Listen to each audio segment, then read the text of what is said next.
Hello, welcome to 5th Generation Hobby Shop. Testing tayo ng unit. Unit po ni Sir Abraham ng Tarlac. Sir, welcome to 5th Generation Hobby Shop. This is your unit, the Wingun 708. This is the black version. Testing natin. Ito-test natin siya sa plastic BBs at saka iti-test din natin siya sa steel BBs. Meron tayo ditong pang testing sir pero wala tayong available na binibentang steel BBs. Update na lang po pag meron tayong available. Nag-order na kami ng steel BBs. So bali yung ibibigay ko sa inyo sir ay 0.30. Para mas mabigat sir. 0.30 na. Yan. 0.30 grams na plastic BBs. Okay? Kasi naka CO2 powered tayo. Malakas ang CO2. Alam naman natin malakas ang CO2 powered. So, kailangan niya ng mas mabigat na BBs para mas malakas ang impact. Okay? Tapos ito yung oil. Silicone oil. Then, ito yung unit. Ayan, made in Taiwan. Wingun brand. 708 model. Sport 708.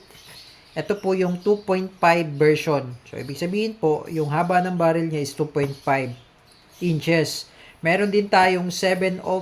Yun naman po ay 6 inches version. Meron naman po tayong 703. Yun po yung 8 inches version.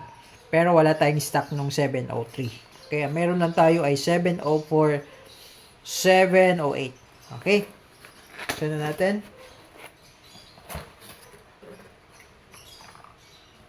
Siyempre, may kasama siyang manual.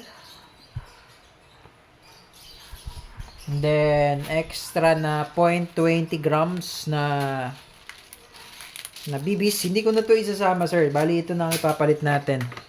Yung 0.30. Magaan kasi yun, 0.20.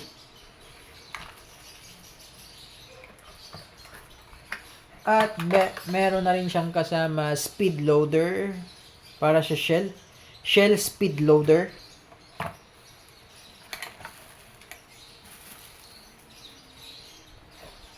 At saka yung rail. Para sa Picatinny ni rail, kumbaga siya tactical rail pala. Okay? Tactical rail para sa red dot or scope. Pwede siyang lagyan ng red dot or scope yung unit nyo, sir. Pwede siyang kabitan. Bali, yung tactical rail, dito yan. Sa part na to ini-insert. Bali, re-remove mo yung sight, yung rear sight. Adjust mo lang to. Matatanggal mo yan, may spring yan sa loob. Ngayon, etong pinaka-pin niya, yan. Susundutin mo yan para matanggal mo tong buo. Tapos pag natanggal mo na yung buo, i-insert mo dito sa rail, yung tactical rail. Insert mo siya dyan. So, mag-fit siya dito. Sa part na to.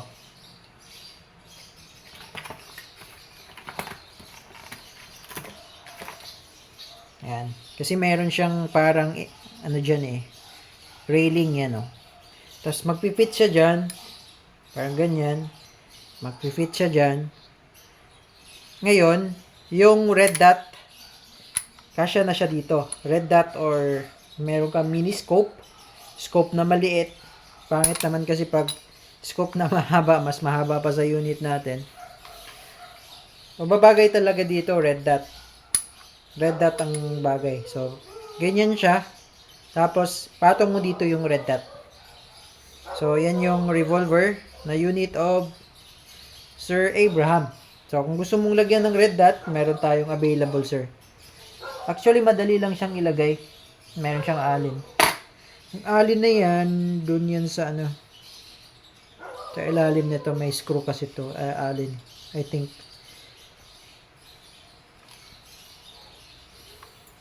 Okay.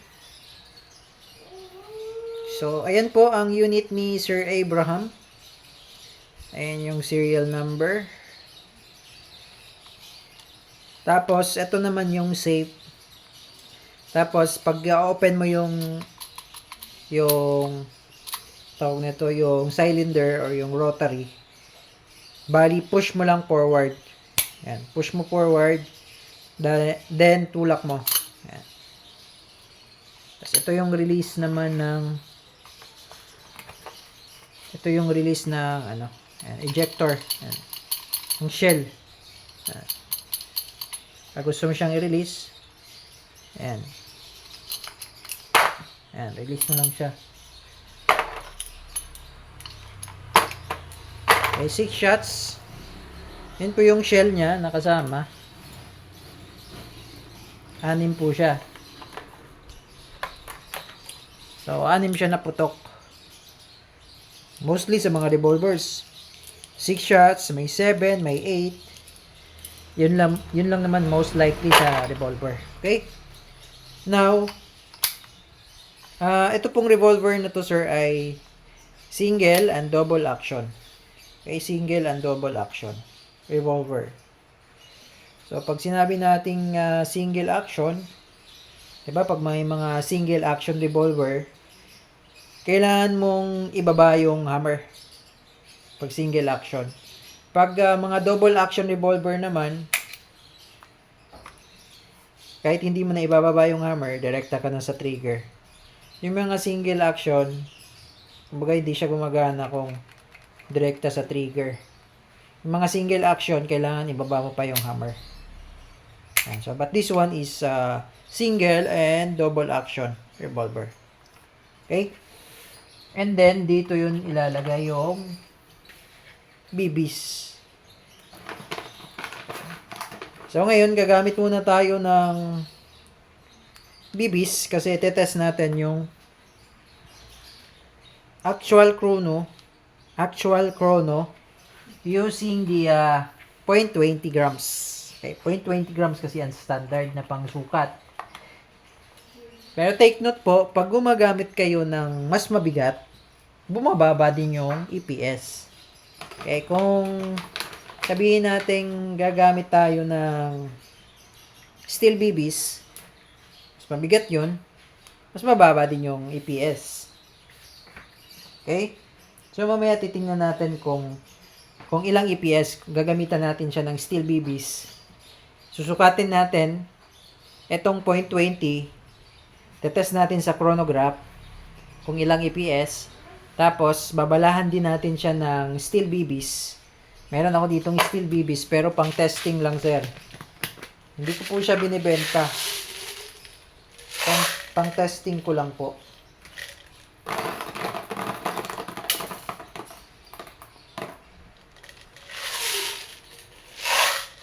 So, ito.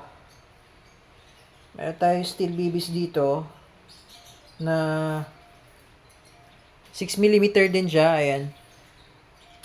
So, mamaya lagyan natin yung unit nyo tapos tetest natin kung ilang EPS para makita lang natin kung ilang EPS kung ang gamit natin ay steel BBs. Okay? So, ito po yung ating steel BBs. Ito po ay 5.95mm steel BBs. Pero hindi ko po siya binibenta kasi pinang-testing ko lang po siya sa unit natin. So, especially sa mga CO2 powered na airsoft. Katulad nitong revolver. Okay, so ayun yung magnet, tumidikit siya. I'm not sure kung ilang gramo to eh. So, titingnan na lang natin.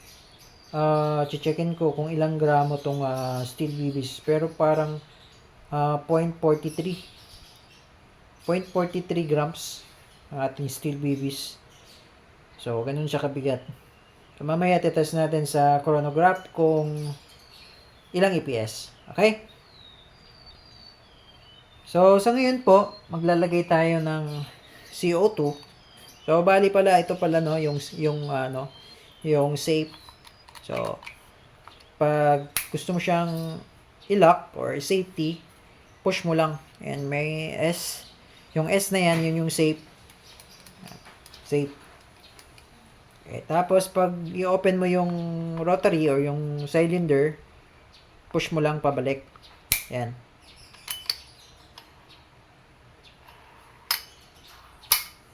Okay, tapos dito yung CO2. Huwag nyo na pong tatanggalin yung grip.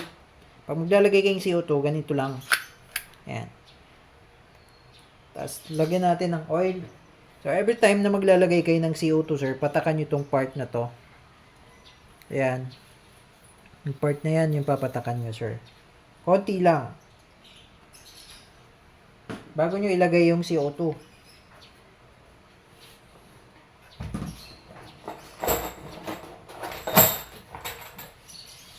Okay, so bali meron itong kasamang CO2 na 5 piraso. Sir Abraham. Yan, 5 pirasong CO2. Okay. Lagyan natin ng CO2. Okay. Ayan. Tapos, kailangan mabilis po kayong pumihit, sir, no? Para hindi umikot tong CO2, pigilan nyo po. Ayan. Para hindi umikot. Tapos, kailangan mabilis. Yun. Tapos, saktong higpit lang po. Huwag nyo po siyang higpitan ng mahigpit kasi baka mag-expand naman yung dito na part. Pinaka-stopper niya. Okay, saktong higpit lang. Testing na natin kung nabutas na. Wala naman tong shell eh. Yun. Lakas. Okay. So, load natin yung nilagay nating BBs. Yung 0.20. Para matest natin sa chronograph. Ganda ng tunog, oh.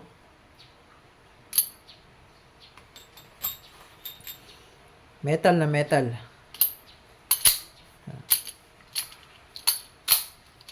By the way, ang revolver po ay full metal. Ayan. Metal po yan lahat. Except itong cover. Ayan. Pero pag tinanggal mo yung cover, metal din yan. Yung part na yan dyan. Metal yan. Okay. Kaya full metal si revolver. Okay. Testing natin kung ilang EPS.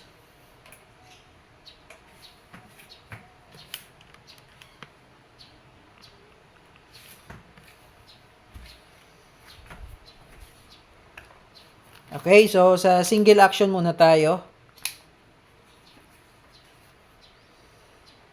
Firing. Oh, lakas ha. 700.6.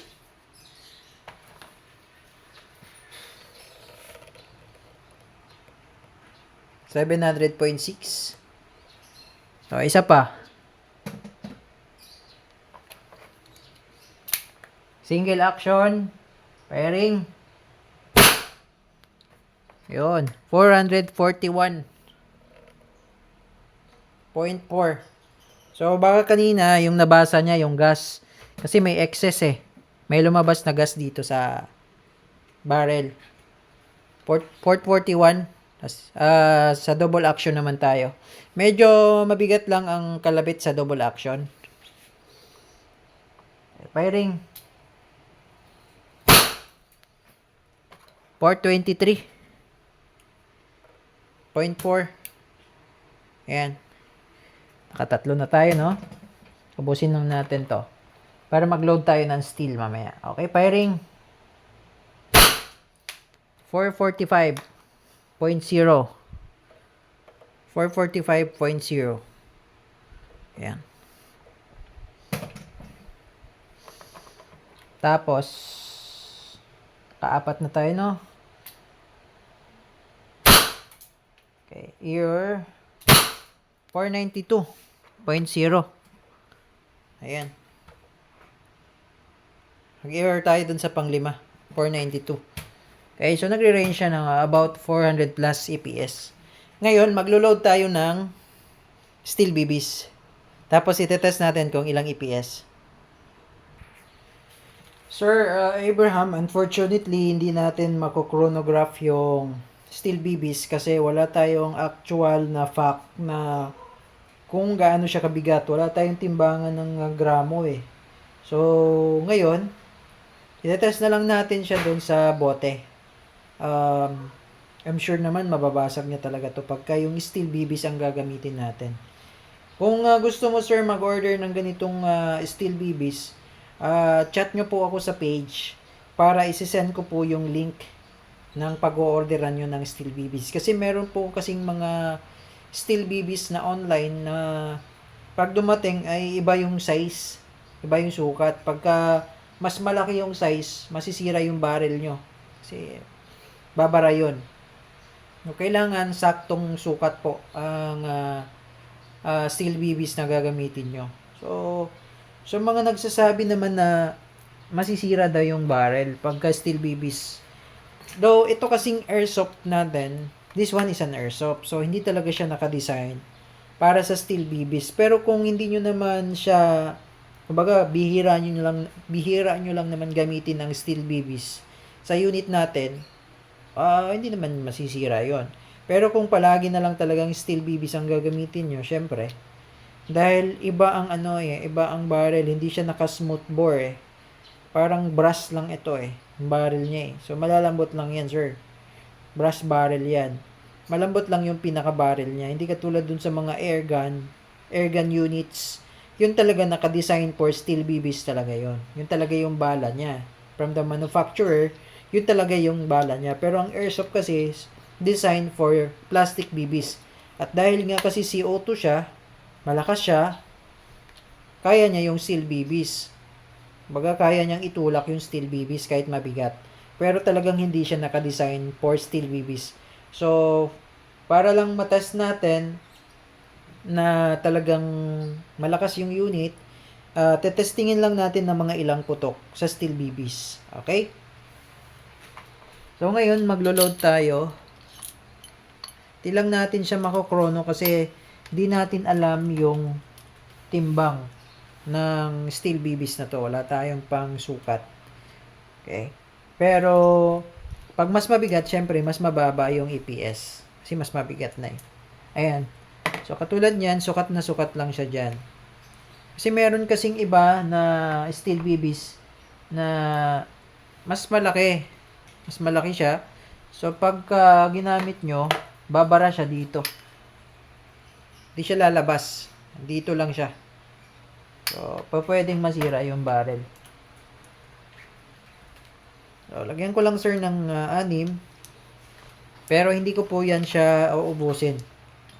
Kasi baka nga isang putok lang, wala na yung bote eh. Durog na.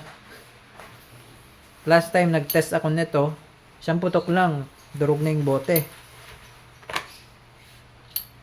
Okay, so ngayon steel BBs po yung gamit natin dyan. Ayan, steel BBs. Okay, so set up ko lang yung ating target sir, tapos testing tayo. Ayan sir, meron tayong dalawang bote dyan. Target natin. Okay, so layo lang tayo ng konti. Okay, mag-ano kayo sir ha, pag target nyo, alam nyo pag steel BBs yung gamit nyo, eye protection kayo sir. Kasi talagang bumabanda yung steel BBs, lalo na kung tatama sa matigas. Bumabanda po yun.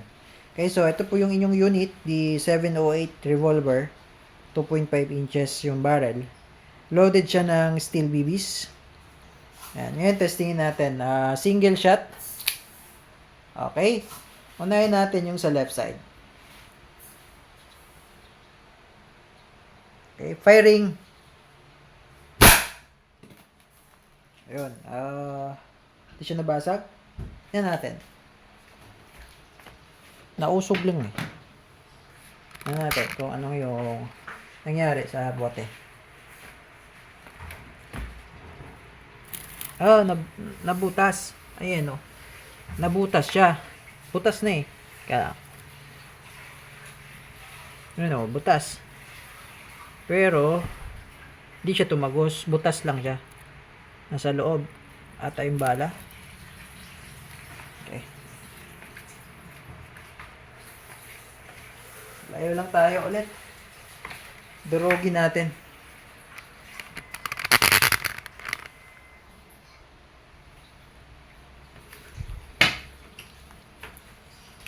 Okay, single shot ulit. Single shot. Single action. Pairing.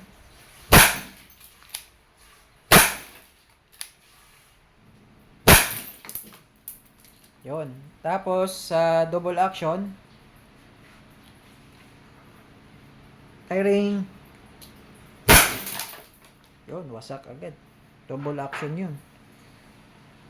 Isang putok lang. So, hindi ko nauubusin, sir. I think meron pang isa. Ayan. So, kita nyo naman, talagang mas malakas ang impact pag steel BBs. Especially kung mga bote-bote yung target natin. Syempre, kasi hindi nababasag yung bala eh. Pero kung yung ay yung plastic BBs, pag tumama kasi yun sa matigas, like sa bote, nababasag din yun. O pwede niyang basagin yung bote, pero pati yung bala nababasag. So, sabihin na natin makailang putok pa tayo bago natin mabasag yung bote. So, maganda yung steel BBs ang gamit. Nga lang, yung velocity ng steel BBs, yung kaya niyang abutin, no, medyo mas maiksi. Kasi mas mabigat yung steel BBs compare sa mga plastic BBs na talagang malalayo yung abot, nga lang mas magaan. Tsaka mas mahina yung impact. Okay, so yun lamang po, Sir Abraham. I hope na may natutunan din kayo sa ating review. Ngayon, if ever na may question pa po kayo regarding sa inyong unit, message lang po kayo sa aming page, at saka sa Steel BBs, paki-message na lang po para ma-send namin yung link na pag-orderan nyo. Okay? So, yun lamang po, Sir Abraham of Tarlac. If you have more question, message lang sa aming page, 5th Generation Hobby Shop. Thank you, sir, and have a nice day.